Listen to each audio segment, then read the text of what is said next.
আমার খুব ভয় করছে রাত, ওরা আমাদের খুঁজে ফেলবে না তো? রাত ঈশার দুই গাল জড়িয়ে ধরে তাকে আশ্বস্ত করে শান্ত কণ্ঠে বলল, আমরা ওদের দৃষ্টিসীমানা থেকে অনেক দূরে চলে এসেছি ফিকলবার্ট। ওরা আর আমাদের খুঁজে পাবে না। এই মুহূর্তে আমরা দুজন সেফ জোনে আছি। কিন্তু এখান থেকে আমরা বেরোবো কি করে? ফেরার রাস্তায় খুঁজে পাবো কিভাবে? রাত নিচের ফোন বের করে বলল, আমরা জঙ্গলের প্রায় শেষ সীমানায় আছি। এখানে কিছুটা হলেও নেটওয়ার্ক পাওয়া যাচ্ছে, অর্থাৎ আমরা লোকালয়ের অনেকটা কাছাকাছি আছি। এখান থেকে গুগল ম্যাপ ধরে আপাতত আমরা সেখানে চলে যাব, তারপর সেখান থেকে ফেরার একটা রাস্তা ঠিকই বের করে ফেলবো। ওই লোকগুলো নিশ্চয়ই আন্ডারওয়ার্ল্ডের কোনো গোপন গ্যাংয়ের সাথে জড়িত। সকলের অগোচরে এখানে নিষিদ্ধ কার্যক্রম পরিচালনা করে। একবার এখান থেকে বের হতে পারলে ওদেরকে পুলিশে ধরিয়ে দিতে হবে। রাত ঈশার কথায় সম্মতি জানিয়ে বলল, সেটা তো অবশ্যই করব, কিন্তু আপাতত নিজেদের বাঁচার চিন্তা করতে হবে। বলেই ঈশাকে আচমকা কোলে তুলে নিল রাত। ঈশা রাতের গলায় দুই হাতে জড়িয়ে ধরে কিছুটা অস্থির কণ্ঠে বলল, আরে করছো কি রাত? নিচে নামাও আমায়। তুমি নিশ্চয় অনেক ক্লান্ত হয়ে গিয়েছো, তাই না? তাই ভাবলাম কোলে তুলে নিই। আর তুমি ক্লান্ত হওনি? রাত ঈশার কথায় কোনো জবাব না দিয়ে তাকে কোলে করে এগিয়ে চলল সামনের দিকে। তখন পড়ন্ত বিকেল, সূর্য পশ্চিম আকাশে ঢলে পড়েছে। রাত ও ঈশা চলে যাওয়ার পরে বিভীষিকার সাক্ষী হয়ে পেছনে পড়ে রইল বিস্তৃত ঘন এক জঙ্গল। সময় এক আশ্চর্য গতিময় বাহন, যা আমাদের কাছ থেকে বহু মূল্যবান মুহূর্ত কেড়ে নিয়ে সেগুলো স্মৃতির পষ্টা হিসেবে সাজিয়ে রাখে। সময়ের পরিকল্পনায় কেটে যায় অগণিত মুহূর্ত। এই যেমন সময়ের পর্যায়ক্রমে শুভ্রা এখন মাতৃত্বের পর্যায়ে অতিক্রম করছে। সে এখন 5 মাসের গর্ভবতী নারী। তার তলপেট কিছুটা ফুলে ওঠার পাশাপাশি চেহারা ও শারীরিক গঠনেও এসেছে বেশ কিছু পরিবর্তন। সে তার প্রেগন্যান্সি অবস্থার মতোই তারও চেহারার কিউট ও গোলুমোলু হয়ে গিয়েছে। শারীরিক ওজন আগের থেকে কিছুটা বৃদ্ধি পেয়েছে, তাই এখন দেখতে বেশ আলুথালু লাগে। শুভ্রা এই মুহূর্তে বিছানায় বসে বিভিন্ন ধরনের আচার খেতে ব্যস্ত। আমের আচার, বড়ইয়ের আচার, তেঁতুলের আচার থেকে শুরু করে সব ধরনের আচার খাওয়া ইতিমধ্যে তার শেষ। সেই সাথে কিছুক্ষণ পর পর ক্ষুধা তো লেগেই আছে, কিন্তু সব খাবার তৈরি করে তার সামনে রাখার পর সে মোটেও খেতে পারে না। খেলেও বমি করে সব ভাসিয়ে দেয়। আবার রাত বিরেতে ঘুম থেকে উঠে গেলে তার বিভিন্ন রকমের খাবার খাওয়ার শখ জেগে ওঠে। তখন বেচারা ইহানকে হয় তার জন্য খাবার বানিয়ে আনতে হয়, অথবা বাইরে থেকে কিনে আনতে হয়। এই নিয়ে বেচারা পড়েছে আরেক মুশকিলে। কেরিয়ার, কাজ সবকিছু বিসর্জন দিয়ে বইয়ের কাছাকাছি থাকতে ব্যস্ত সে। তবে দিন শেষে প্রিয় মানুষটির সান্নিধ্যে থাকতে পেরে সে এক প্রবল মানসিক শান্তি লাভ করে। আচার খেতে খেতে হঠাৎ শুভ্রা ইহানকে উদ্দেশ্য করে বলে ওঠে, আমি চাউমিন খাবো ইহান। ইহান তখন ব্লেন্ডারের মাধ্যমে অরেঞ্জ জুস বানাচ্ছিল। শুভ্রার কথা শুনে তাকে খোঁচানোর জন্য সে বলে উঠল, তোর কাজই তো সারাদিন খাওয়া আর খাওয়া, এত খাই খাই করিস কেন? নিজের ওয়েট দেখেছিস? যে হারে খাচ্ছিস, কোন দিন না যেন আবার ফাটা বেলুন হয়ে চুপসে যাস। ইয়ানের মুখ থেকে এহেন কথাবার্তা শুনে শুভ্রা ভীষণ রেগে গেল। রাগে গজগজ করতে করতে একসময় সে ঠোঁট উল্টে কেঁদে ফেলল। তারপর আহাজারি ও বিলাপ করে কাঁদতে কাঁদতে বলল, এখন তুমি আমাকে খাওয়ার খোঁটা দিলে, এই ছিল আমার কপালে। এখন তো আমাকে ভালো লাগবেই না। দিন দিন অসুন্দর আর মোটা হয়ে যাচ্ছি না আমি? এখন তো বাইরের মেয়েদেরই তোমার বেশি ভালো লাগবে। এতই যখন তাদের প্রতি দরদ, তাহলে তাদের কাছেই চলে যাও। আমার কাছে পড়ে আছো কেন শুনি? আমি আমার বাবুসোনাকে নিয়ে অনেক দূরে চলে যাব, অনেক দূরে। ইদানিং শুভ্রার প্রচুর মুড সুইং হয়, যে কারণে তার মেজাজের একটুখানি হেরফের হলেই তুলকালাম কাণ্ড বাঁধিয়ে দেয় সে। শত সহস্র দুঃখের কথা বলে সে প্রায় অভিমানে গাল ফুলিয়ে বসে থাকে। তারপর ইহানকে অনেক কষ্ট করে তাকে ম্যানেজ করতে হয়। এদিকে শুভ্রাকে ভ্যাভা করে কাঁদতে দেখে ইয়ান বেশ ভরকে যায়। পরক্ষণে একটা তপ্ত নিঃশ্বাস ফেলে সে এগিয়ে যায় শুভ্রার নিকট। তার কান্না থামানোর জন্য তার মাথাটা নিজের বুকের সাথে চেপে ধরে শান্ত কণ্ঠে বলতে লাগলো, সরি রেজান, আমি তো কথাগুলো জাস্ট মজা করে বলছিলাম। তুই এত সিরিয়াস নিয়ে নিচ্ছিস কেন? তোকে ছাড়া অন্য কোনো মেয়ের দিকে তাকাবো সেই সাহস আছে আমার? না সেই রুচি আছে? তোকে আর আমাদের অনাগত বাবুসোনাকে নিয়েই তো আমার জীবন, তোরাই তো আমার প্রাণ। শুভ্রা ঝট করে নিজের মাথা উঠিয়ে ইহানকে মুখ ভেঙচি কেটে বলল, হয়েছে হয়েছে, যত সব ঢং। এসব বলে বলে আমাকে গলিয়ে ফেলার বাহানা, তাই না? কথাটা বলার সাথে সাথেই নিজের তলপেট আঁকড়ে ধরে আউশ শব্দ করে উঠল শুভ্রা। ইহান ব্যস্ত হয়ে কিছুটা ঝুঁকে শুভ্রার তলপেট জড়িয়ে ধরে অস্থির কণ্ঠে তাকে জিজ্ঞেস করলো, কি হয়েছে বাটারফ্লাই, পেটে ব্যথা করছে বেশি? শুভ্রা চোখ মুখ কুঁচকে বলল, তোমার পুচকিটা ভীষণ পাজি হয়েছে। আমার পেটের ভেতর কি সুন্দর কিক মারলো। পৃথিবীতে আসতে না আসতেই আমাকে জ্বালানো শুরু করে দিয়েছে, ঠিক তোমার মতো। চলে আসলে না জানি তখন কি করবে। ইহান একটা বাঁকা হাসি দিয়ে বলল, কারণ আমার প্রিন্সেস বুঝতে পেরেছে যে তার মা তার পাপাইকে গালমন্দ করছে, সেজন্যই সে তার মার উপর নারাজ হয়ে এমনটা করেছে। শুভ্রার চোখ ছোট ছোট করে জিজ্ঞেস করলো, তুমি কি করে বুঝলে আমাদের ঘরে প্রিন্সেস আসতে চলেছে? ইহান শুভ্রার কপালে চুমু খেয়ে বলল, কারণ আমার দৃঢ় বিশ্বাস আমার ছোট্ট একটা সুইট বাটারফ্লাই হবে। মুহূর্তেই আবেশে ভরে গেল শুভ্রার সমস্ত হৃদয়। তবে পরক্ষণেই পূর্বের ঘটনা মনে পড়তে সে চোয়াল শক্ত করে পেটের ওপর বেশ কয়েকটা চাপড় মেরে বলল, মায়ের থেকে পাপাইয়ের উপর দরদ বেশি, তাই না? তাহলে যা, তোর পাপাইয়ের পেটে চলে যা। শুভ্রা শেষ কথাটা শুনে জোরে কেসে উঠল ইহান। পরক্ষণে কাশি থামিয়ে বলল, এসব কি ধরনের ঠোঁট কাটা মার্কা কথা বলছো বউ? ছিছি, লজ্জা করে না এসব বলতে?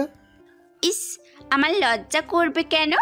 যখন তুমি আমার কানের কাছে এসে সারাক্ষণ দুষ্টু দুষ্টু কথা বলো, তখন আমার লজ্জা করে না বুঝি? ইহান একটা দীর্ঘশ্বাস ফেলে উঠে গিয়ে টেবিলের উপরে কাচের গ্লাস রাখা অরেঞ্জ জুসটা নিয়ে এলো। তারপর সেটা শুভ্রার মুখের সামনে ধরলে সে মুখ ফিরিয়ে নেয়। ইহান তার দুই গাল চেপে ধরে তাকে কিছুটা জোর করেই খাইয়ে দিল। শুভ্রার চোখ মুখ কুঁচকে একটা ভেঙচি কেটে অন্যদিকে মুখ ফিরিয়ে নিল। এদিকে ইহানের হঠাৎ নজরে পড়ল শুভ্রার ঠোঁটের কোণে লেগে থাকা অরেঞ্জ জুসের অবশিষ্ট অংশের দিকে, যার মাঝে একটা কালচে তিলও রয়েছে। এ যেন সৌন্দর্যের মাঝে থাকা এক বিউটি স্পট। কিছুক্ষণ ঘোর লাগানো দৃষ্টিতে সেদিকে তাকিয়ে থেকে ইহান নিজের ডান হাতের বৃদ্ধা আঙুলি দিয়ে তিল সহ জুস মাখা অংশটুকু আলগোছে মুছে দিল। তারপর শুভ্রার ঠোঁটের কাছাকাছি নিজের ঠোঁট নিয়ে যেতেই শুভ্রা হঠাৎ তার মুখ চেপে ধরে থামিয়ে দিল। ইহান শুভ্রার হাত সরিয়ে অবাক কণ্ঠে জিজ্ঞেস করলো, এটা কি হলো? শুভ্রা কিছুটা ভাব দেখিয়ে বলল, আমার বাবুসোনা আসার আগ পর্যন্ত এসব শো কোল্ড রোমান্স করার ওপরে রেস্ট্রিকশন জারি করেছে সে। তাই কিছুতেই তোমার এসব ঢং চং আদর সহ্য করব না আমি। ইহান চোখ কপালে তুলে বলল, ও তোমাকে নিজে বলেছে সব? ইহান মাঝে মধ্যে শুভ্রাকে সম্বোধন করার ক্ষেত্রে তুই তুমি মাঝে গরমিল বাঁধিয়ে ফেলে। শুভ্রা সেটাও পাত্তা না দিয়ে বলল, আমি ওর মা, তাই ওর সব মনের কথা আমি বুঝি। তাই ও মুখে না বললেও আমি বুঝে নিয়েছি যে ও আসলে এটাই চায়। এই জন্য এখন থেকে আমার সমস্ত ভালোবাসা শুধুমাত্র ওর জন্য, তোমার জন্য কিচ্ছু বরাদ্দ নেই। ইহান হতভম্ব দৃষ্টিতে শুভ্রার দিকে কিছুক্ষণ তাকিয়ে থেকে একটা দীর্ঘশ্বাস ফেলে বলল, আমাদের প্রিন্সেস পৃথিবীতে আসতে না আসতে আমাদের ভালোবাসা ভাগ করে ফেললে? শুভ্রা ডোন্ট কেয়ার ভাব নিয়ে বলল, হ্যাঁ করেছি, তাতে কি? তুমি তো বললে আমি ফাটা বেলুন হয়ে চুপসে যাব, তাই আপাতত তোমাকে আমার কোনো দরকারই নেই। ইহান বুঝতে পেরেছে সে শুভ্রার সাথে কথায় পেরে উঠবে না, তাই তার মাথায় হঠাৎ একটা দুষ্টু বুদ্ধি চেপে এলো। সে আচমকা শুভ্রার ঠোঁট জোড়ায় একটি গাঢ় চুম্বন করে আর তার চুলের মুঠি ধরে টান দিয়ে দৌড় লাগালো রুমের বাইরে। এদিকে শুভ্রা প্রথমে হতভম্ব হয়ে গেলেও পরক্ষণে বেড থেকে নামতে নিলেই বাঁধল বিপত্তি। প্রেগনেন্ট অবস্থায় শরীর কিছুটা ভারী হয়ে যাওয়ায় এখন আগের মতো হুটহাট করে দৌড়াতে পারে না সে। আর এই সুযোগটা ব্যবহার করে ইহান তাকে প্রতিনিয়ত জ্বালায়, আর শুভ্রা তাকে পাল্টা প্রতিঘাত করতে না পারায় রাগে ফুঁসতে থাকে। শুভ্রা হাত জোড়া মুষ্টিবদ্ধ করে কটমট করে বলে ওঠে, একবার আমার ডেলিভারিটা শুধু সম্পূর্ণ হোক, তোমায় আমি আর আমার পুচকি মিলে এমন গাধার খাটুনি খাটাবো না যে জীবনে আমার সাথে আর লাগতে আসবে না। আহাদ আলম ও শারমিন বেগম শুভ্রার শ্বশুরবাড়িতে এসেছেন। সাথে এনেছে অসংখ্য ফলমূল ও মিষ্টির প্যাকেট। তারিকুল হায়দার ও মাইমুনা বেগমও সেখানে উপস্থিত রয়েছেন। ডাইনিং রুমে বসে অনেকক্ষণ যাবৎ চা নাস্তা খেতে খেতে প্রত্যেকে গল্পগুজব করলেন। বলতে গেলে তারা আগের থেকেই আত্মীয়। নিজেদের ছেলে মেয়ের বিয়ে দিয়ে সেই আত্মীয়তা বন্ধন আরো দৃঢ় করেছে তারা। হঠাৎ করেই শুভ্রাকে কোলে নিয়ে সেখানে উপস্থিত হলো ইহান। শুভ্রার শারীরিক ওজন কিছুটা বেড়ে যাওয়াতে ইহানের তাকে কোলে নিতে বেশ কষ্ট হলেও সে সেটাকে পাত্তা দিল না। এদিকে গুরুজনদের সামনে তাকে ইহান এভাবে উঠিয়ে আনায় শুভ্রা লজ্জায় ইহানের বুকে মুখ লাগালো। ইহান ও শুভ্রার বাবা মায়েরাও বেশ অপ্রস্তুত ভঙ্গিতে সোজা হয়ে বসে পড়লেন। ইহান শুভ্রাকে সোফায় বসিয়ে দিয়ে নিজেও তার পাশে বসলো। তারপর নিজের শ্বশুর ও শাশুড়িদের সাথে কুশল বিনিময় করে জিজ্ঞেস করলো, ফুপা ফুপি, এতদিন পরে তোমরা আমাদের বাড়িতে এলে? কতবার বলেছি ঘন ঘন যাতায়াত করবে, দরকার পড়লে এ বাড়িতেই থেকে যাবে। আমি তো ঘরে বসে আমার কাজ আর শুভ্রার এই অবস্থার জন্য তোমাদের ওখানে যেতে পারি না। আগের মতো আর মনোবল পাই না রে বাবা। শুভ্রাকে দেখলেই আমার শ্রেতার কথা মনে পড়ে যায়। ওর সেই প্রেগনেন্সির অবস্থায় কথা মনে পড়ে যায়। মেয়েটাকে তো এরপর আর খুঁজেই পেলাম না আমরা, তাই শুভ্রাকে দেখলে বারবার ওই আঘাতের কথা মনে পড়ে যায়। এই জন্য না চাইতেও দূরে দূরে থাকি আমরা। বলেই চোখের কোণে পানিটুকু মুছে নিলেন শারমিন বেগম। আহাদ আলম একটা করুণ দীর্ঘশ্বাস ফেলে স্ত্রীর কাঁধে হাত রাখলেন। শুভ্রার চোখ ছলছল করে উঠল। উপস্থিত সকলের মধ্যে একটা প্রবল বিষণ্ণতা মুহূর্তের মাঝে ছেয়ে গেল। ইহান একটা দীর্ঘশ্বাস ফেলে বলল, যে চলে গেছে আমরা তো আর তাকে ফিরিয়ে আনতে পারবো না, তবে আমরা অন্তরের অন্তরস্থল থেকে এই প্রার্থনা করব যে সে যেখানে যে অবস্থাতেই থাকুক না কেন সবসময় যেন ভালো থাকে। শারমিন বেগম ও আহাদ আলম সহ উপস্থিত সকলে মাথা নেড়ে ইহানের কথায় সম্মতি জানালেন। তারপর শারমিন বেগম হাসার চেষ্টা করে বললেন, ইহান বাবা, যদি কিছু মনে না করিস একটা কথা বলবো। হ্যাঁ বলো না ফুপি।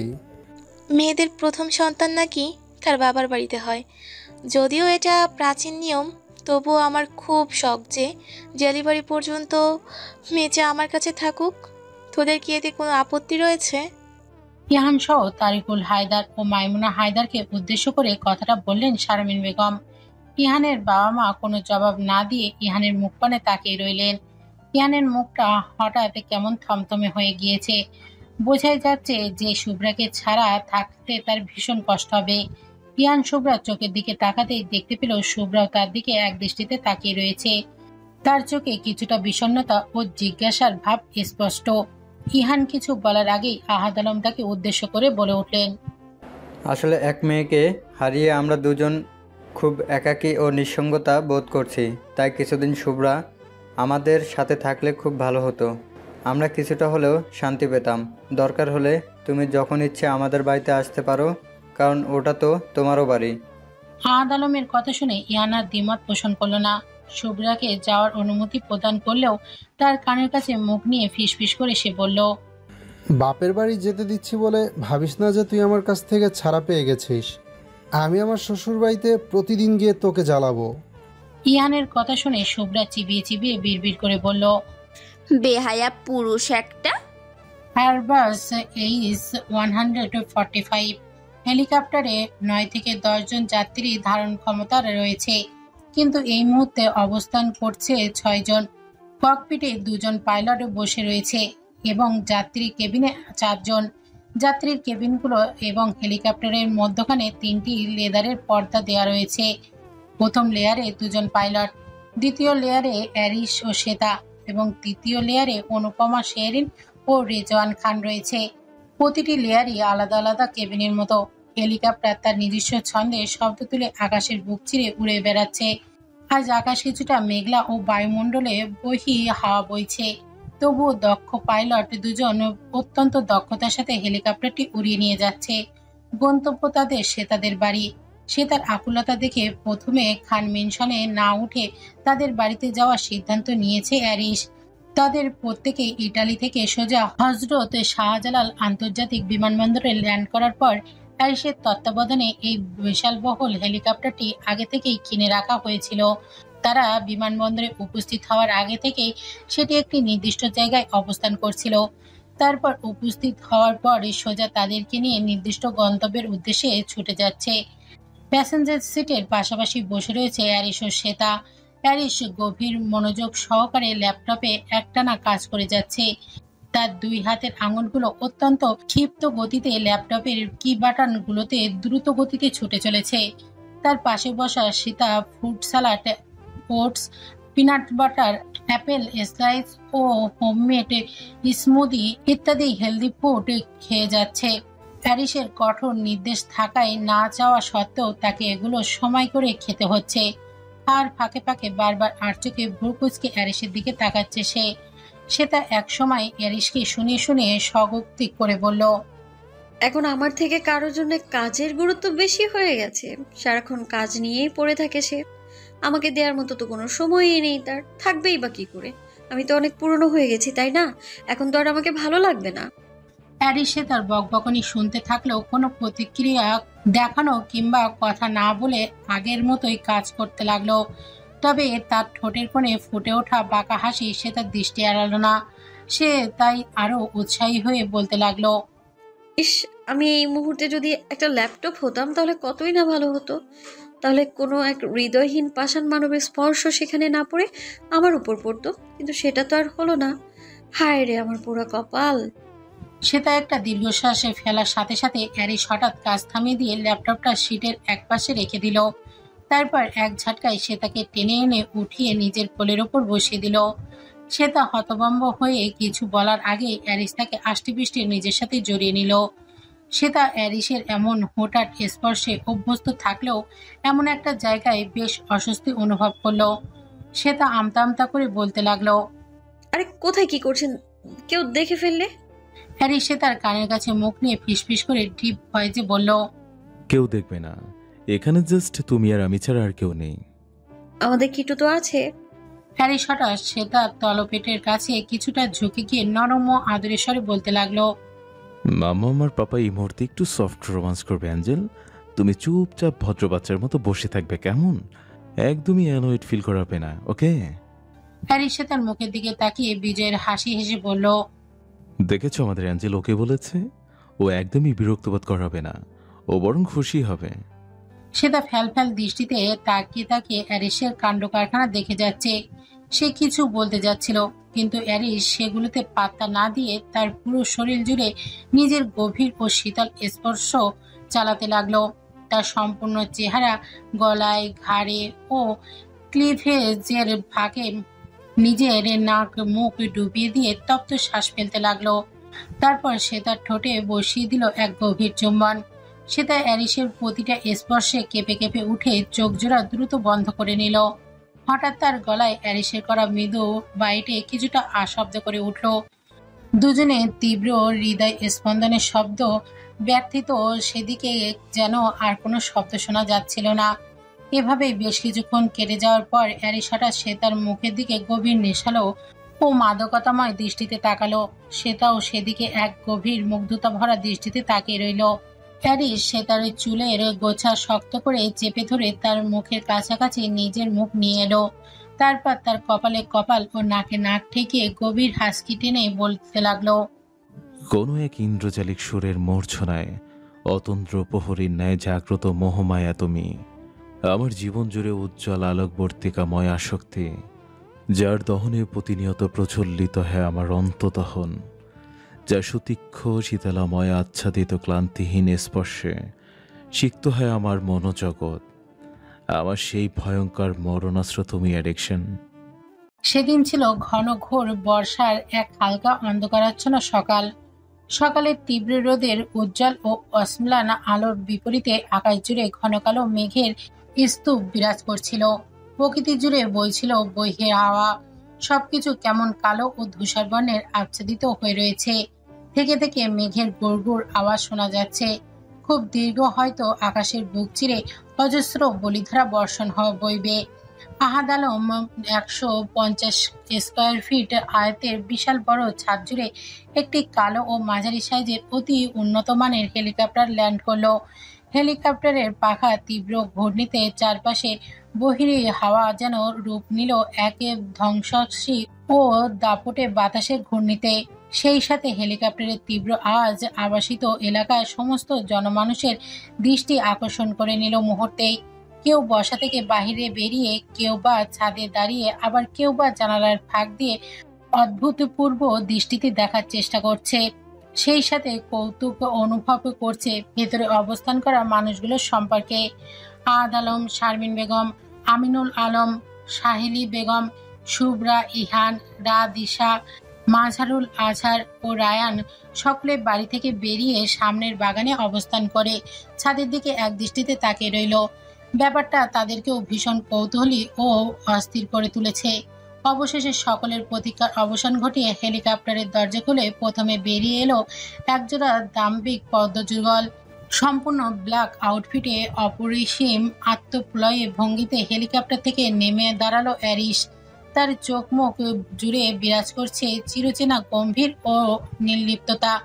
কালো সানগ্লাসের আড়ালে দুটি তীক্ষ্ণ চোখ সকলকে ঈগল দৃষ্টিতে অবলোকন করছে। কিছু সময় একটানা পর্যবেক্ষণের পরে অ্যারিস পিছু ঘুরে দাঁড়িয়ে হেলিকপ্টারের কিছুটা ভেতরের দিকে হাত বাড়িয়ে দিল। মুহূর্তের মাঝেই তার হাত ধরে নেমে এলো এক লাস্যময়ী যুবতী। হোয়াইট আউটফিটের মধ্যে তার ঘন ও লম্বা বাদামি চুল এবং টানা টানা বাদামি বর্ণের চোখ জোড়া মুহূর্তে সকলের দৃষ্টি আকর্ষণ করে নিল। সে তার নিজের স্বামীর হাত ধরে ঠোঁটের কোণে মৃদু হাসি রেখা ঝুলিয়ে আলগোছে নিচে নেমে এলো। ঢোলাঢালা ও কমফোর্টেবল গাউন হাওয়াতে তার 4 মাসের কিছুটা ফুলে ওঠা বেবি বাম স্পষ্ট বোঝা যাচ্ছে না। সে তার নিচে নামতেই অ্যারিস তার কোমর চেপে ধরে এক ঝাটকায় নিজের কাছে টেনে নিল। সে তার চমকে উঠে ফিসফিস করে বলল, এখানে অনেক মানুষ আছে এরিস, কি করছো তুমি? অ্যারিস সে তার কানের কাছে মুখ নিয়ে একই আওয়াজে বলল, হেলিকপ্টারে যা করেছি তার তুলনায় তো কিছুই করছি না। আর আমি আমার বউকে ধরেছি, তাতে কার বাপের কে? কেউ কিছু বলতে আসুক শুধু ঠাস করে গুলি মেরে উড়িয়ে দেব। হ্যারিসের কথাবার্তা শুনে সে তার 2 গাল লালিমায় আচ্ছাদিত হয়ে টকটকে বর্ণ ধারণ করলো। সে একটা দীর্ঘশ্বাস ফেলে ভাবল, এই লোকটা তো কোনোদিনও শুধরাবার নাই। সে শুধু শুধু তার পেছনে অহেতুক বাক্য ব্যয় করছে। কিছুক্ষণের মধ্যেই হ্যারিস ও সে তার পেছনে পেছনে নেমে এলেন অনুপমা শেহরিন ও রেজওয়ান খান। তাদের দিকে মৃদু হাসলো শ্বেতা। এরপর নিচে দাঁড়ানো উপস্থিত প্রিয়জনদের দিকে তাকাতেই সে তার ঠোঁটের কোণে হাসি আরো বিস্তার হলো। তবে তারা তীব্র অবাক ও বিস্ময়ের সাথে শ্বেতার দিকে তাকিয়ে রয়েছে। শুভ্রা ও পরিবারের উপস্থিত সকলের মুখ থেকে থেমে থেমে অস্ফুট স্বরে বেরিয়ে এলো কেবলমাত্র কয়েকটি শব্দ, শ্বেতা, অ্যারিস, ওরা বেঁচে আছে। হ্যাঁ রে, তুই সত্যি আমার শ্রেতা? শ্বেতার মুখ হাতড়ে ছলছল নয়নে কথাগুলো বললেন শারমিন বেগম। তার চেহারা জুড়ে অজস্র আবেগ খেলা করছে, শরীর কাঁপছে থরথর করে। শ্বেতা সহ পরিবারের উপস্থিত সকলের অবস্থাও ঠিক তাই। সকলের মাঝে আবেগের পরিসীমা লক্ষ্য করা যাচ্ছে। প্রত্যেকে অ্যারিস, শ্বেতা, অনুপমা শেহরিন ও রেজওয়ান খানকে ঘিরে দাঁড়িয়ে রয়েছে। এদিকে আবেগে পুলকিত হয়ে শ্বেতা মুখমণ্ডল লালিমায় আচ্ছাদিত হয়ে গিয়েছে। সে নিজের মাকে জড়িয়ে ধরে আবেগঘন কণ্ঠে বলতে লাগলো, হ্যাঁ আম্মু, আমি তোমার সেই আদরের ছোট্ট মেয়ে শ্বেতা। শারমিন বেগম এবার শ্বেতাকে জাপটে জড়িয়ে ধরে ডুকরে কেঁদে উঠে বললেন, এতদিন কোথায় ছিলে রে মা? তুই কোথায় হারিয়ে গিয়েছিলে আমাদের ছেড়ে? শ্বেতা সোজা হয়ে দাঁড়িয়ে চোখের পানি মুছে 2 হাত দিয়ে মায়ের মুখখানা আজলা করে ধরে শান্ত কণ্ঠে বলল, তবে আমি সব খুলে বলবো আম্মু, একটু শান্ত হও প্লিজ। আদ আলম চশমা খুলে চোখের পানি মুছে স্মিত হেসে বললেন, মেয়ে জামাই আর মেয়ের শ্বশুরবাড়ির লোকজনরা এত দূর থেকে এত জার্নি করে আসলো, আর তুমি তাদের ঠিকমতো আপ্যায়ন না করে এখানে কান্নাকাটি জুড়ে দিয়েছো। শারমিন, সব কথা পরে বলা যাবে, আগে ওদেরকে ফ্রেশ হয়ে বিশ্রাম নিতে দাও। শারমিন বেগম চোখের পানি মুছে মাথা নাড়িয়ে সম্মতি জানালেন। তারপর অ্যারিস ও তার মা দাদির সঙ্গে পরিবারের সকলের অত্যন্ত নমনীয়ভাবে কুশল বিনিময় করল।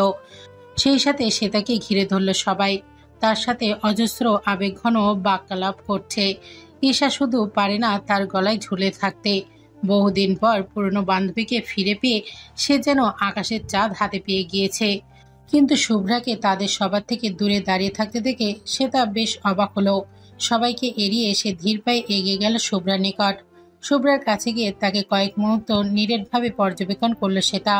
শুভ্রাও চোখ তুলে তাকালো নিজের বোনের পানে।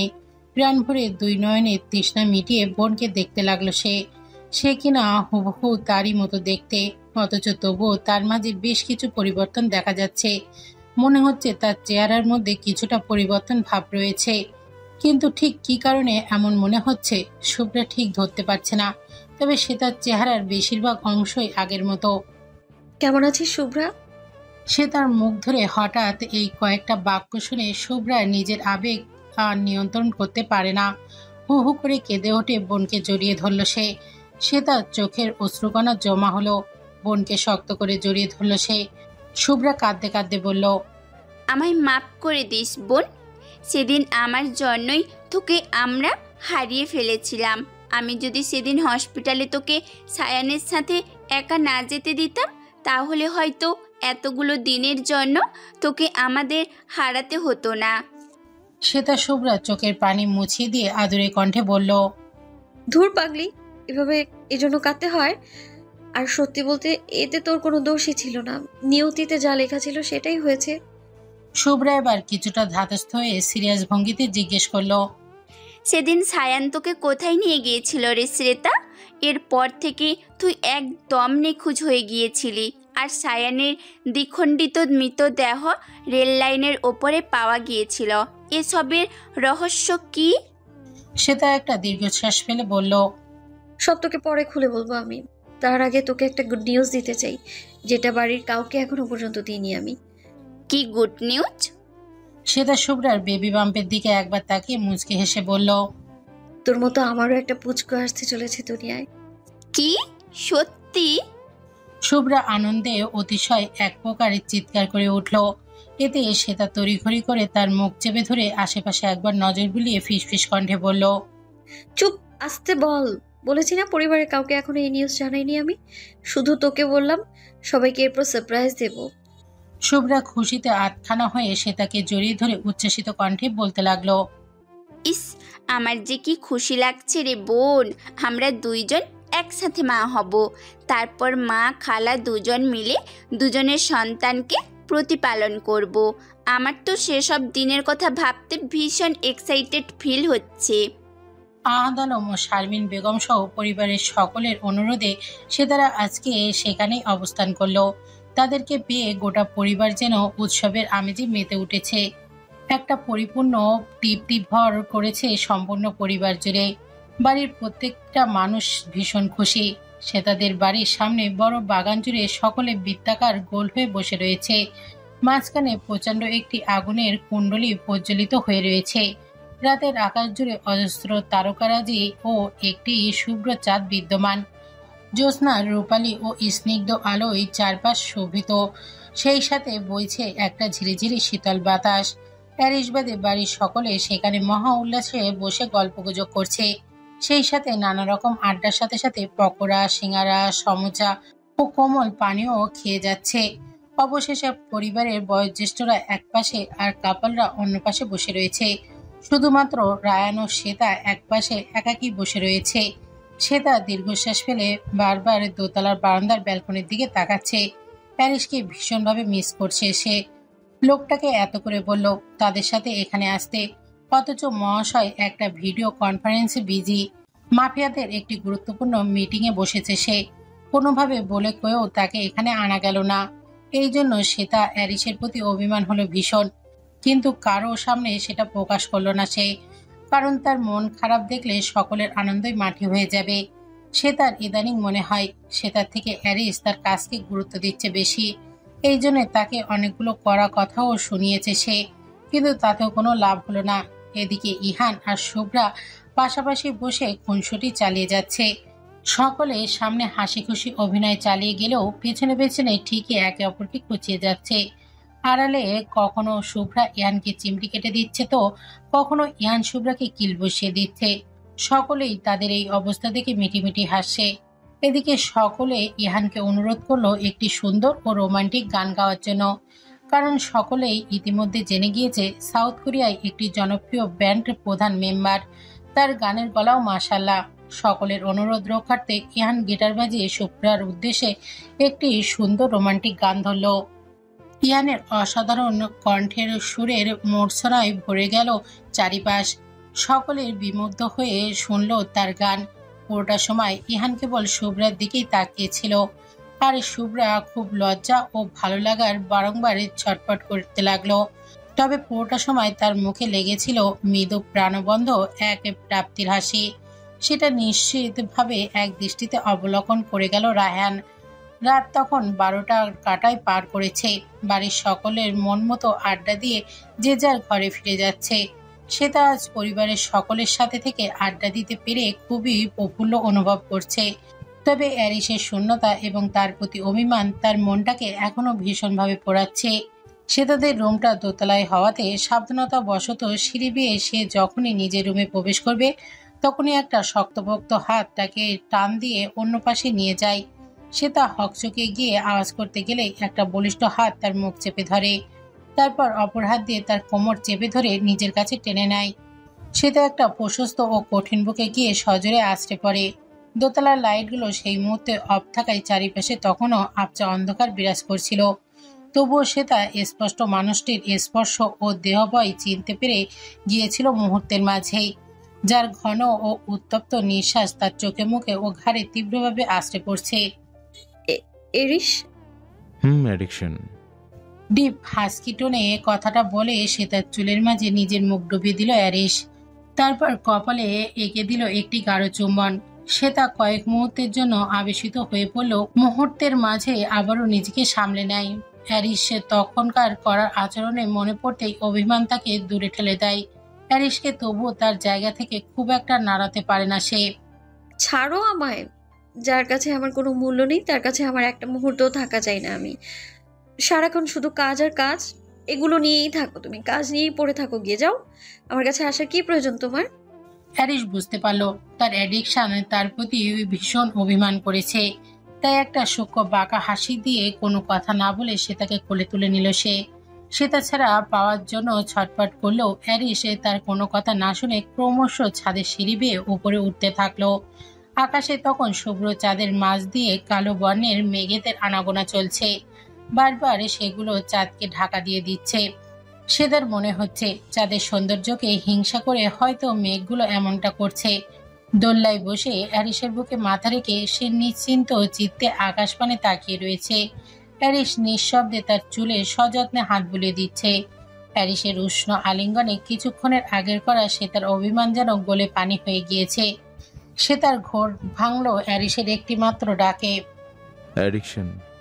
এই একটিমাত্র ডাকের মাঝেই যেন শতসহস্র আবেগ জড়িয়ে রয়েছে, যার মাঝে গভীর প্রশান্তি ও ভালোবাসা খুঁজে পায় সে তার সংক্ষিপ্ত উত্তর ভেসে এলো।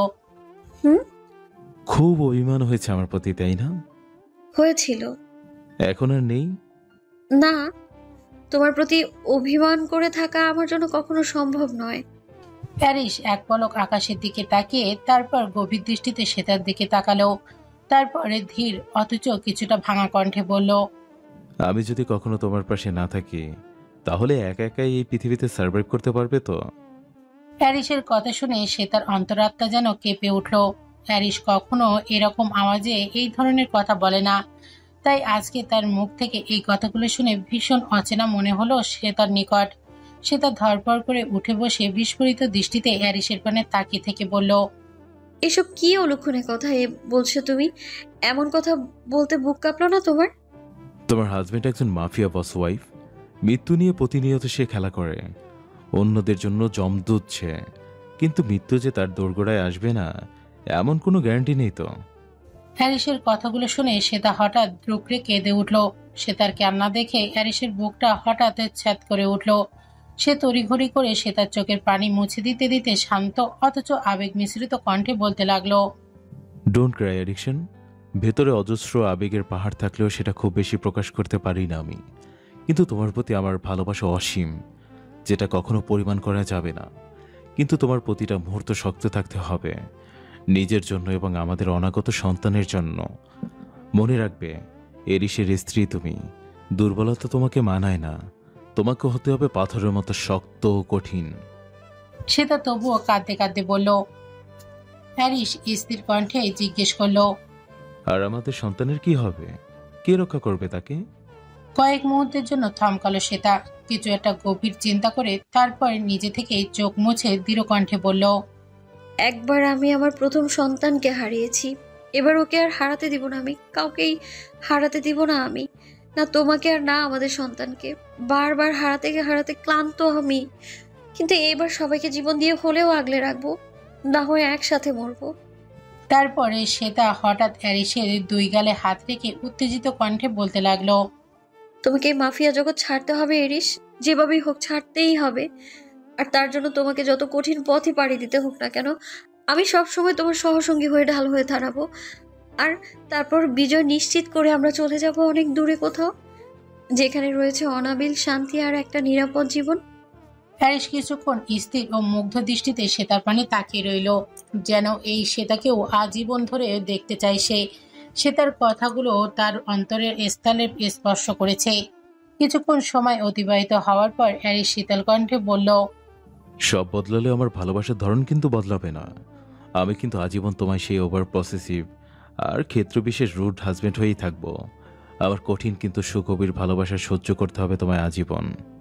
শ্বেতা হ্যারিসের নাকে নাক ঘষে আবেশিত কণ্ঠে বলল, নো প্রবলেম মিস্টার হাজব্যান্ড, যে রূপে তোমার প্রতি আমার ভালোবাসা জন্মেছিল সেই রূপেই তোমাকে আজীবন আমি চাই।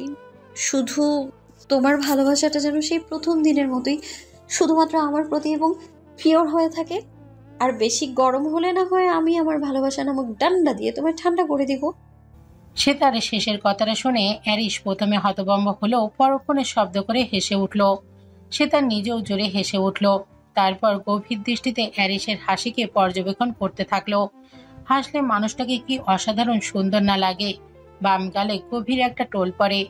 জ্যোৎস্নার রূপালী আলোয় তার সৌন্দর্যের মাত্রা যেন বহুগুণ বেড়ে গিয়েছে। চোখ ফেরানো দায় হয়ে পড়েছে। সে তার মাঝে মধ্যে ভাবতে অবাক লাগে যে এই সুদর্শন ও আকর্ষণীয় পুরুষটা শুধুমাত্র তার ব্যক্তিগত স্বামী। সে তা হঠাৎ করে একটা আবদার করে বসলো হ্যারিসের কাছে, তাকে নিয়ে একটা রোমান্টিক গান গাইতে হবে। হ্যারিস মৃদু হাসে। প্রথমবারের মতো নিজের প্রেয়সীর উদ্দেশ্যে একটি রোমান্টিক ইটালিয়ান গানে ইংরেজি অনুবাদে গাইতে শুরু করলো। When I am alone, I dream of the horizon, and words fail me. Yes, I know there is no light in a room where is the sun is missing. If you are not there with me, I love you. A penny, I love you. In the air, I love you. If it comes to mind, it means it's over. Let's break up. Time to say goodbye. Two countries I never saw and shared with you. Now, yes, I shall experience them. I'll go with you. Let's fly way up to the clouds, away from the maddening crowds. We can sing in the glow of the star that I know of. Where is lovers enjoy peace of mind. এশা রাগ করে ছাদের সিঁড়ি বেয়ে দ্রুত কদমে উপরে উঠছে। তার পিছু পিছু রাতে ছুটে আসছে এবং তাকে নাম ধরে ডাকছে, কিন্তু এশা কোনো প্রকার সাড়া দিচ্ছে না। রাতের প্রতি ভীষণ অভিমান হয়েছে তার, কেননা রাতে তখন তার বলা সত্ত্বেও সবার সামনে তাকে নিয়ে কোনো গান গায়নি, কারণ সে নাকি ভালো গান গাইতেই পারে না। তার গলা নাকি ইহানের মতো বেশি ভালো না। ছাদের দরজার কাছে আসতেই রাত খপ করে ঈশার হাতটা ধরে ফেলল। ঈশার রাগে হাত ছাড়াতে চাইলে রাত তাকে এক ঝটকায় ছাদের জানালার সাথে চেপে ধরল। ঈশা ফ্যালফ্যাল দৃষ্টিতে রাতের দিকে তাকিয়ে রইল।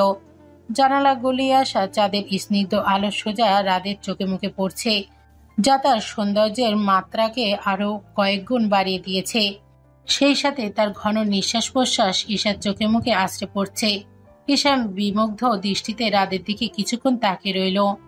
মুহূর্তেই রাতের প্রতি অভিমান গলে পানি হয়ে গেল তার।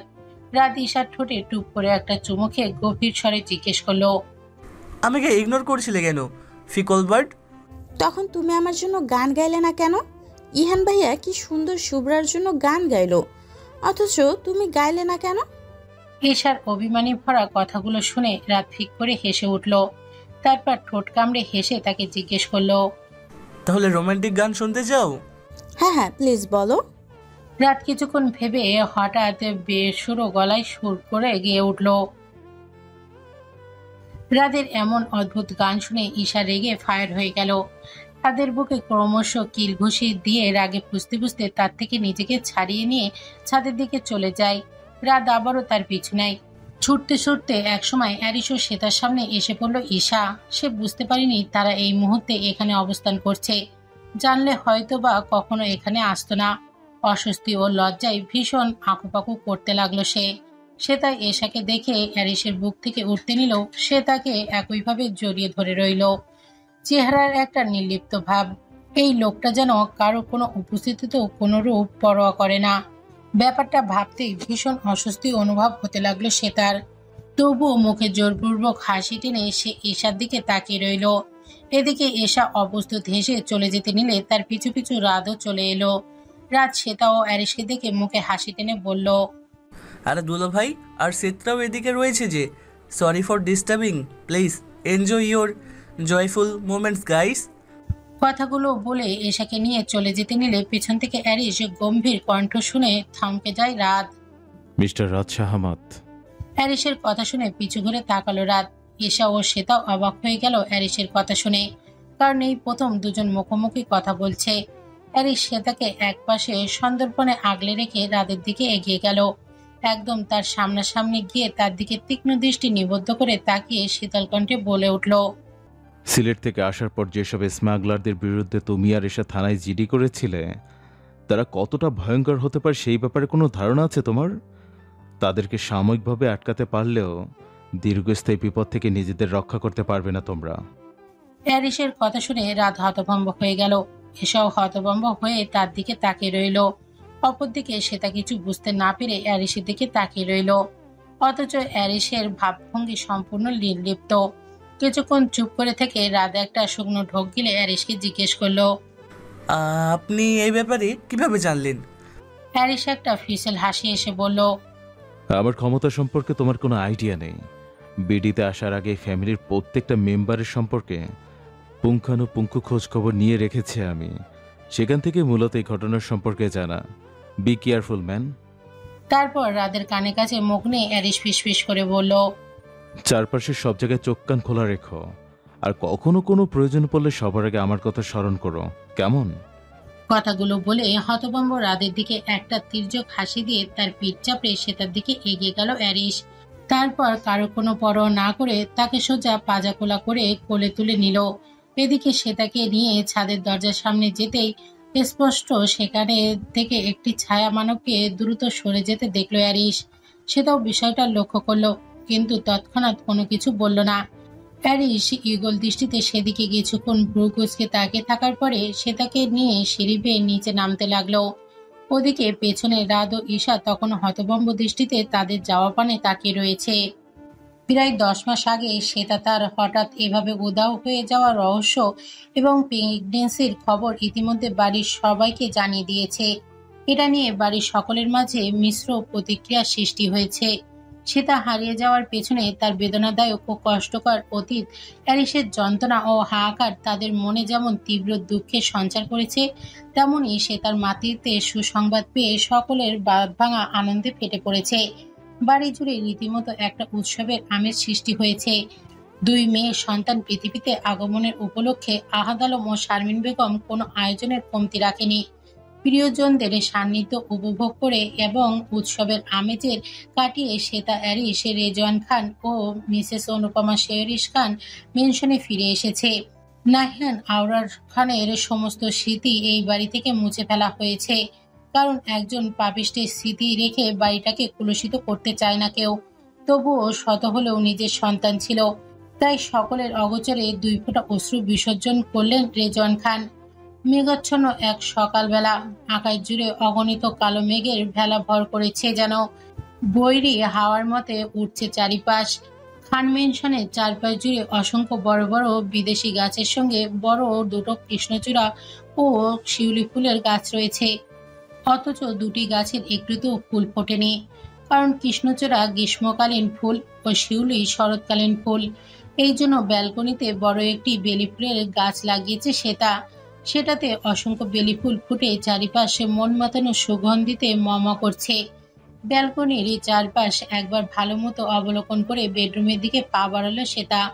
তার পরনে এই মুহূর্তে লাল পাড়ের কালো একটি সুতির শাড়ি, যেটা তার ফর্সা ও শুভ্র রঙের গায়ের মাঝে যেন একদম ফুটে উঠেছে। সকাল সকাল গোসল করার ফলে তার ভেজা চুলগুলো শাড়ির সাথে পিঠময় লেপটে গিয়ে কিছুটা ভিজে গিয়েছে। সেই সাথে চোখে মুখে এক নিদারুণ স্নিগ্ধতা বিরাজ করছে। বিছানায় অ্যারিসের ঘুমন্ত মুখশ্রীর দিকে এক পলক তাকিয়ে মুচকি হাসল শ্বেতা। পর মুহূর্তে একটি দুষ্টু বুদ্ধি খেলে গেল তার মাথায়। পা টিপে টিপে সে এগিয়ে গেল অ্যারিসের শিয়রের কাছে। তারপর ভেজা চুলের কিছু অংশ সামনের দিকে এনে সেগুলো ঝাঁকিয়ে পানি ছিটিয়ে দিল অ্যারিসের চোখ মুখ বরাবর। পানির ঝাপটা মুহূর্তেই ঘুমটা ভেঙে গেল অ্যারিসের।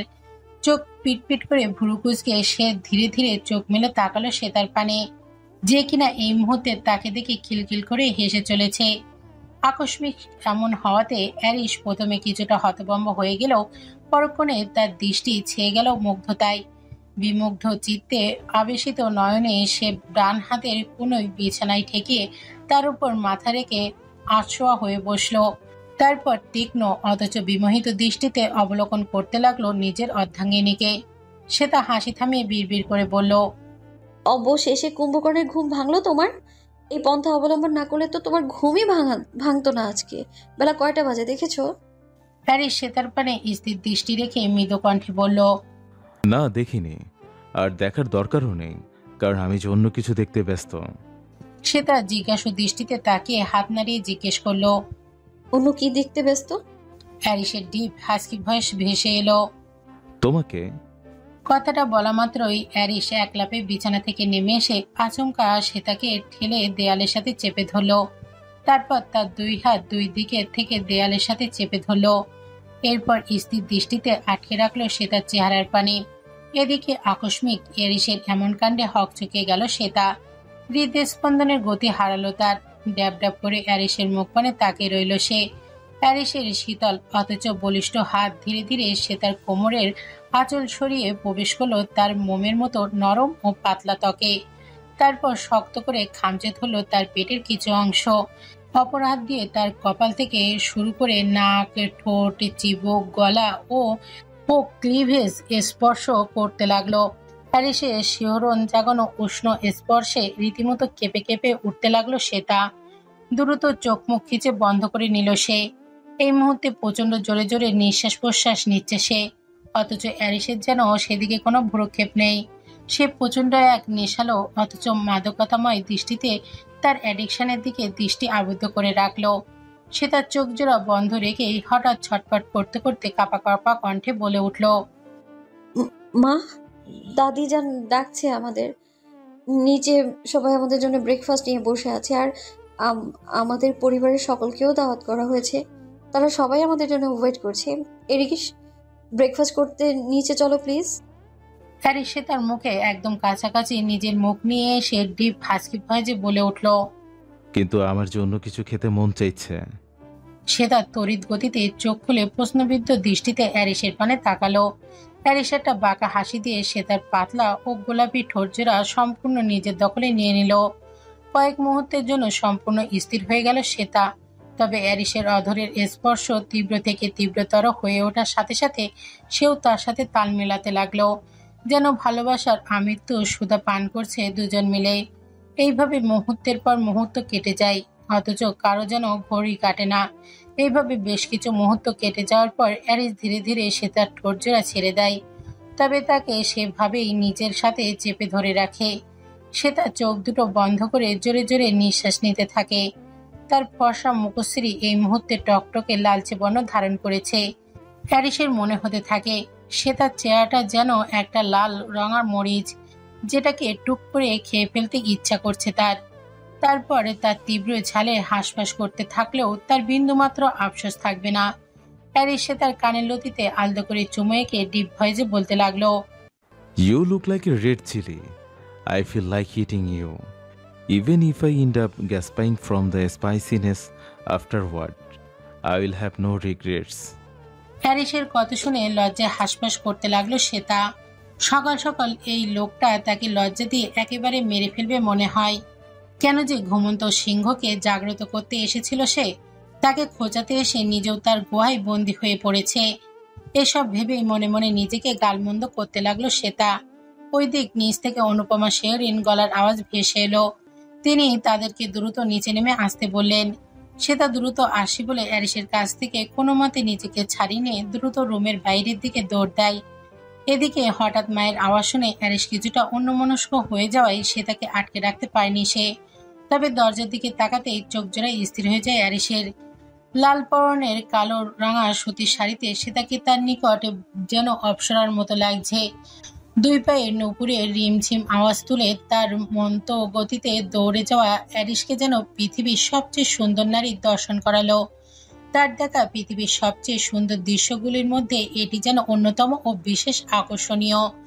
অ্যারিসের হৃদয় স্পন্দন তক্ষণে সীমা ছাড়িয়ে গিয়েছে। প্রবল নেশাক্ত দৃষ্টিতে সেদিকে তাকিয়ে থাকতে থাকতে সে বুকের বাপাশে হাত রেখে প্রশস্ত হেসে বিড়বিড় করে বলে উঠল, আমার বিনাশকারিণী। কিছুদিনের মধ্যেই খান মেনশনের বিশাল বড় সাইজের আঙিনায় মাঝারি সাইজের একটি হেলিকপ্টার ল্যান্ড করলো। সেখান থেকে বেরিয়ে এলো অতি পরিচিত ও ভালোবাসার দুজন মানুষ, ফারান ও ভ্যানেলিয়া। মেনশনের বিশাল বড় বারান্দায় দাঁড়িয়ে রয়েছে। আগমনের জন্য অপেক্ষা করছিল পুরো খান পরিবার। তাছাড়া অসংখ্য গার্ড ও স্টাফরাও তাদের দায়িত্ব পালন করতে আশেপাশে ছড়িয়ে ছিটিয়ে দাঁড়িয়ে রয়েছে। ভ্যালেরিয়া ও ফারান দুজনের পরনেই সাদা রঙের পোশাক। Faran black shirt, white suit jeans ও ভ্যানেলিয়া হোয়াইট গাউন পরিহিত অবস্থায় রয়েছে। তাদের বিদেশি ধাঁচের হাস্যোজ্জ্বল চেহারায় রোদের সোনালি রশ্মি পরে এক অনন্য সৌন্দর্য বিরাজ করছে। দুজন দুজনের হাত ধরে সামনের দিকে এগিয়ে আসছে। ফারান ও ভ্যানেলিয়ার কাছে আসতেই চিরচিরিত নিয়ম ভঙ্গে অ্যারিস তাকে নিজের থেকে আলিঙ্গন করে নিল। ফারান এতে বেশ বিস্মিত হলেও পরক্ষণে আনন্দে অতিশয্যায় সেও অ্যারিসকে জড়িয়ে ধরল। শ্বেতা ভ্যানেলিয়াকে জড়িয়ে ধরল। একে একে রেজওয়ান খান ও অনুপমা শেহরিনের সাথে কুশল বিনিময় করে নিল তারা। তারপর সকলের একত্রে মেনশনের ভেতরে ঢুকলো। মহাসমারোহে খাওয়া দাওয়া ও কথাবার্তা বলার পর রাজকীয় ম্যানশনটা ঘুরে ঘুরে তীক্ষ্ণ দৃষ্টিতে পরখ করতে লাগলো ফারান ও ভ্যানেলিয়া। কয়েকজন গার্ড তাদের সাথে পিছনে পিছনে এলেও তারা তাদেরকে পাঠিয়ে দিয়েছে, কারণ নিজেদের মতো পুরো প্যালেসটা ঘুরে দেখতে চায় তারা। ইটালির অ্যাড্রিয়ানো প্যালেসের মতো এত বেশি সুবিশাল ও আভিজাত্যপূর্ণ না হলেও সৌন্দর্য ও চাকচিক্যের দিক থেকে কোনো অংশে কম নয় এটা। তিনতলার বিশাল বড় করিডোরের সামনে এসে থেমে গেল ফারান ও ভ্যালেরিয়া। তারপর দুজনে রেলিং ঘেঁষে দাঁড়ালো। কিছুক্ষণ চুপ করে থেকে হঠাৎ ফারান আনমনেই বলে উঠল, বহু বছর পর আবার বিড়িতে ফিরে এলাম, মিনিমাম 22 বছর তো হবেই। ফারানের কথা শুনে ভ্যালেরিয়া অবাক হয়ে বলে উঠল, এর আগেও তুমি বিড়িতে এসেছিলে নাকি? কিন্তু কিভাবে? ফারান একটা দীর্ঘশ্বাস ফেলে শান্ত স্বরে বলে উঠতে শুরু করলো, আমার বাবা একজন বাংলাদেশের বংশোদ্ভূত ইটালিয়ান বিজনেসম্যান ছিলেন। সেখানে থাকতে থাকতে একজন সুন্দর ইটালিয়ান যুবতীর সাথে তার প্রণয় হয়ে যায়। দুজনেই ছিল জাতিতে খ্রিস্টান। সবসময় কাছাকাছি থাকতে থাকতে দুজনে একে অপরের মুখে পড়ে গিয়ে বিয়ে ছাড়াই নিষিদ্ধ এক সম্পর্কে জড়িয়ে পড়ে, যার ফলাফলে সে জন্ম নিয়েছিলাম আমি যখন পৃথিবীতে এলাম তারা সাময়িক সময়ের জন্য বাংলাদেশে এসেছিল। কিন্তু আমার যখন 4 বছর বয়স তখন তারা তাদের ক্ষণিকের মুখ থেকে বেরিয়ে আসে। ফলশ্রুতিতে তারা দুজন আলাদা হওয়ার সিদ্ধান্ত নেয়। আমি তাদের কাছে আখ্যায়িত হলাম ঘুরের মাসুল হিসেবে। কেউই তখন আর আমার দায়িত্ব নিতে চায়নি, যার ফলে আমার জায়গা হয় ইটালির একটি অরফানেজে। আমি পরিচিত হলাম একটা নাজায়েজ অবৈধ সন্তান হিসেবে। কিন্তু ইটালির মতো পাশ্চাত্য সংস্কৃতির একটি দেশে সেটাকে সবাই খুব একটা গুরুত্ব দেয় না। কিন্তু না দিলেও পরিচয় তো আর মিথ্যে হয়ে যায় না। পিতৃমাতৃহীন এক অবৈধ সন্তান হয়ে আমি দিনের পর দিন অবহেলায় বেড়ে উঠতে থাকি। কথাগুলো বলতে বলতে গলা ধরে এলো ফারানের। হৃদয়ের তীব্র ব্যথায় চোখ দুটো মুহূর্তের মাঝেই ছলছল করে উঠল। এদিকে সবসময় হাসি আনন্দে মেতে থাকা ফারানের আজ এরকম রূপ ও অবস্থা দেখে হতভম্ব হয়ে গেল ভ্যালেরিয়া। সেই সাথে তার দুঃখের অতীতের কাহিনী শুনে এবং ভারাক্রান্ত চেহারা দেখে তার হৃৎপিণ্ড যেন তীব্র আর্তনাতে লাফিয়ে উঠল। অজান্তেই তার চোখ দুটো ছলছল করে উঠল। এক ঝটকায় ছুটে এসে ফারানকে শক্ত করে বুকে জড়িয়ে ধরল ভ্যালেরিয়া। তার বুকে মাথা রেখে নীরবে দুফোঁটা অশ্রু বিসর্জন করল সে। অপরদিকে ফারানের উত্তপ্ত অশ্রুকণা তার ঘাড়ের উপরে এসে পড়ছে। সেটা অনুভব করতে পেরেও তাকে কিছু বলল না ভ্যালেরিয়া। মন ভরে তাকে আজ কাঁদতে দিল। কাঁদলে মানুষের মন হালকা হয়, দুঃখের বোঝা কিছুটা হলেও লাঘব হয়। এইভাবে বেশ কিছুটা সময় পেরিয়ে যাওয়ার পর ধীরে ধীরে ফারানের কাছ থেকে নিজের মাথা ওঠালো ভ্যালেরিয়া। তারপর ফারহানের রক্তিম চোখজোড়া মধ্যখানে নিজের চোখজোড়া রাখলো সে।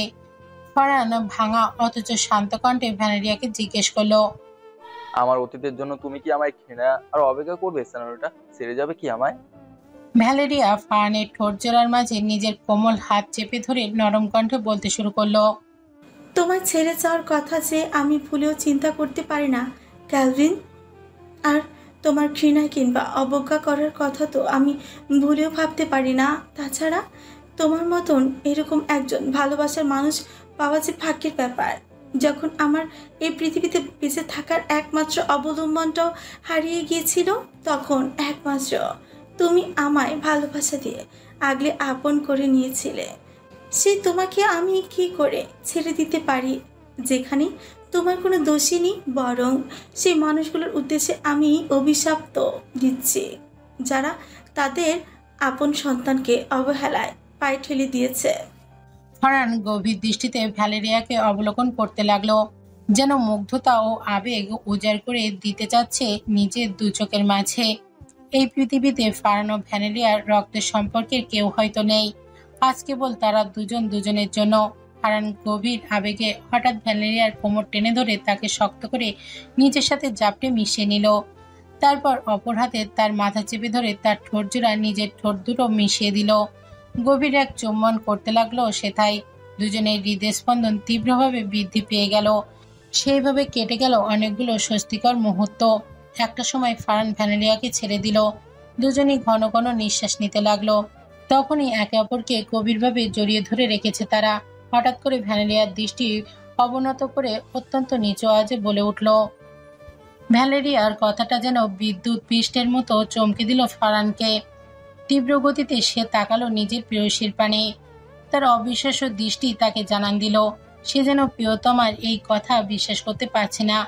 ভ্যালেরিয়ার চোখ তুলে তাকিয়ে মুচকি হেসে মাথা নেড়ে ছাই জানাতেই হঠাৎ ফারহান তাকে দুই হাত দিয়ে সোজাভাবে কোলে তুলে নিয়ে ক্রমাগত ঘূর্ণিপাক খেতে খেতে চিৎকার করে করে নিজের আনন্দধ্বনি প্রকাশ করতে লাগলো।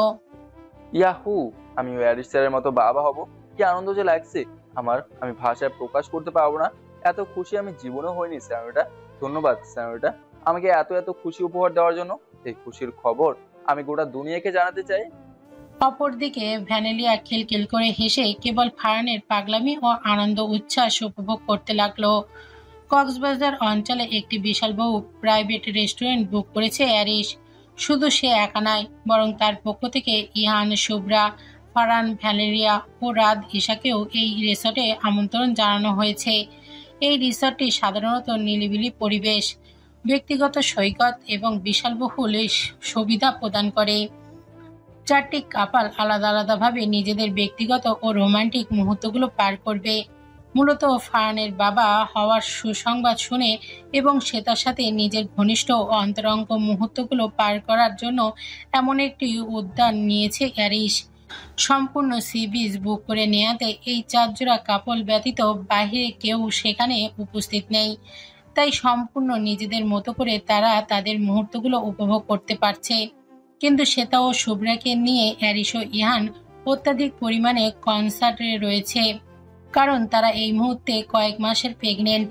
এগুলো ছাড়াও তাদের বাড়তি কন্টিনেন্স তো রয়েছে। ফারহান ও ভ্যালেরিয়াকে নিয়ে যথেষ্ট সচেতন রয়েছে। সমুদ্রে সানরাইজ দেখে শুরু করে পুরোটা দিন সমুদ্র সৈকতের কিনারায় কাটিয়েছে প্রত্যেকে।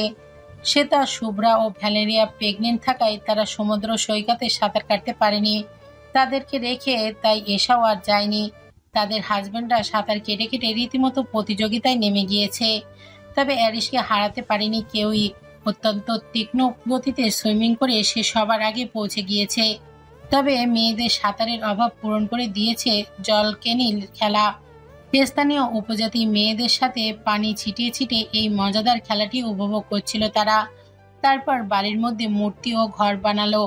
ট্রলারের মাধ্যমে গোটা সমুদ্র জুড়ে রাইড করা, সানবাদ ও রিল্যাক্সেশন করা, কাপাল, সিঙ্গেল ও গ্রুপ সেলফি তোলা, সকলে একত্রিত হয়ে সানসেট দেখা, প্রচুর স্ন্যাক্স ও সামুদ্রিক খাবার উপভোগ করা, অসংখ্য বিচ স্পোর্ট এনজয় করা, ঘোড়ার পিঠে চড়ে আনন্দ উপভোগ করা, প্যারাশুট করে উড়ে বেড়ানো, দোলনায় বসে দোল খাওয়া এবং সবশেষে নিশুতি রাতে সমুদ্রের তীর ঘেঁষে সৈকত ভ্রমণ করলো প্রত্যেকটা জোড়া।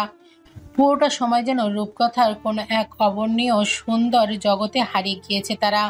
সমুদ্রের কিনারা ঘেঁষে হাতে হাত রেখে নিঃশব্দে হাঁটছিল অ্যারিস ও শ্বেতা। অগণিত তারকা খচিত আবছা অন্ধকার আকাশ জুড়ে এক খালি চাঁদ ঝুলে রয়েছে। নিজেদের মধ্যে একান্ত কিছু সময় কাটাতে চায় বলেই অন্যদের থেকে কিছুটা দূরত্ব বজায় রেখে এসেছে অ্যারিস ও শ্বেতা। সমুদ্রের শীতল ও তীব্র বাতাসে তাদেরকে পাচ্ছে না শুধু উড়িয়ে নিয়ে যেতে। প্যারিসের পরনে লম্বা সাদা শার্ট ও একটি কালো জিন্স, শার্টের উপরে কয়েকটি বোতাম খোলা, তাতে তার চওড়া ও ফর্সা বুক দৃশ্যমান হয়ে আছে কিছুটা। সুদর্শন মুখখানা হালকা চাপদারি বিদ্যমান, ঘাড় অব্দি লম্বা সিল্কি চুলগুলো বাতাসের ঝাপটায় এলোমেলোভাবে উঠছে। এই মুহূর্তে তাকে দেখতে ডিজনিল্যান্ডের কোনো প্রিন্সের মতো লাগছে। এদিকে তীব্র বাতাসে শ্বেতার খোলা চুলগুলো প্রচণ্ড এলোমেলোভাবে উঠছিল। তার ডার্ক রেড কালারের ভেলভেটের লম্বা ফ্লাফি গাউনটা বাতাসের তোপে বারবার ফুলে ফেঁপে উঠছে। সেই সাথে মেয়েটার মুখে অপরিসীম এক সৌন্দর্য ও স্নিগ্ধতা বিরাজ করছে। মুগ্ধ দৃষ্টিতে সে চারিপাশে সবকিছু অবলোকন করে যাচ্ছে। প্রিয় মানুষের সাথে হাতে হাত রেখে সমুদ্রের কিনারায় হাঁটতে পারাটা তার যেন স্বপ্নের মতো মনে হচ্ছে। সে তার প্রতিটা মুভমেন্ট শুরু থেকে খুঁটিয়ে খুঁটিয়ে দেখছে অ্যারিস। মুখে অজস্র আবেগ ফুটে থাকলেও মুখ ফুটে একটা বাক্য সে উচ্চারণ করেনি। তার মুগ্ধতা ভরা চাহনি ও মুখের ভাবভঙ্গি বলে দিচ্ছে সে এই মুহূর্তে নিজেকে ঠিক কতটা সুখে অনুভব করছে। অ্যারিস হাতের বাঁধন তীব্র থেকে তীব্রতর করে নিজেকে বারবার বুঝিয়েছে যে এই অপ্সরীর চেয়েও সুন্দরী নারীটি শুধু এবং শুধুমাত্র তার। এইভাবে অনেকটা সময় অতিবাহিত হয়ে যাওয়ার পর হঠাৎ করে ফারান হন্তদন্ত হয়ে অ্যারিসের নিকট ছুটে এলো। তার পিছু পিছু ভ্যালেরিয়াও ছুটে আসছে। অ্যারিস প্রথমে তাদের লক্ষ্য না করলেও তারা দুজন যখন তার কাছে প্রচণ্ড উদ্বিগ্ন ও উত্তেজিতভাবে ছুটে আসলো, তখন সে ভুরুকুচকে তাদের দিকে জিজ্ঞাসা দৃষ্টিতে তাকে গভীর কণ্ঠে জিজ্ঞেস করলো,